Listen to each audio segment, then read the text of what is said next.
Emerging Odisha को स्वागत। एणिकी पुरुषों भली नाइट शिफ्ट करेंगे महिला। दीर्घ दिन धरी घरोई प्रतिष्ठान रे महिला माने राति रे कार्य करबा नहीं थिबा सरकारी बाध्यबाधकता को एबे कोहल करा जायछि। राज्य रे महिला को स्वावलंबी करबा एवं सेमानक सुरक्षा को दृष्टि रे रखी श्रम विभाग पक्षरु ओडिशा दुकान एवं व्यावसायिक प्रतिष्ठान आईन 1956 ने केतक परिवर्तन करा जायछि। एणिकी महिला माने राति रे विभिन्न घरोई प्रतिष्ठान किंबा व्यावसायिक केन्द्र रे कार्य करि परिबे, मात्र नाबालिका मानकु एही अनुमति दिया जाय नाही। तेबे राति रे महिला माने कार्यस्थली रे काम करिबा समय रे की प्रकारर सतर्कता अवलंबन करिवे से नै शनिवार श्रम विभाग पक्षरु विधिवत भावे विज्ञप्ति जारी करा जायछि।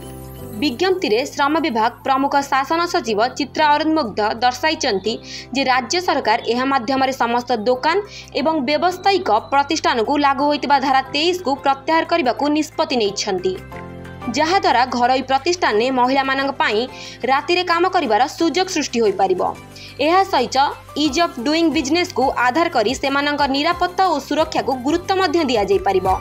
तेबे राति रे महिला माने कार्य करबा को चाहिए तांकर स्वीकृति प्रथमे आवश्यक। महिला माने जेउठारे काम करबा को चाहिए सेठारे अति कम रे 3 जण महिला कर्मचारी कार्य करुथिबे एवं कार्यस्थली रे नारी नियुक्तिकर्ता रहुथिबे। राति रे महिला कर्मचारी को तांको घरु आनिबा किंबा छाड़िबा पई जीपीएस ट्रैकिंग व्यवस्था थिबा गाड़ी व्यवहार हेबो, नचेत कार्यक्षेत्र निकट रे तांको पई रहिबार स्वतंत्र बंदोबस्त करा जिबा आवश्यक। राति रे जेउ गाड़ी महिला कर्मचारी को नेबा आनिबा करिबो संपुक्त चालकंकर व्यक्तिगत तथ्य पुलिस जांच करिबार आवश्यकता रहिछि। जो घरोई प्रतिष्ठान ने महिला कर्मचारी नियुक्ति होइछंती सेटारे शौचालय पानीय जल सुविधा सहित यथेष्ट परिमाणर आलोक सुविधा सांगकु संपूर्ण परिसरटी सीसीटीवी नियंत्रण रहिबा मध्य आवश्यक।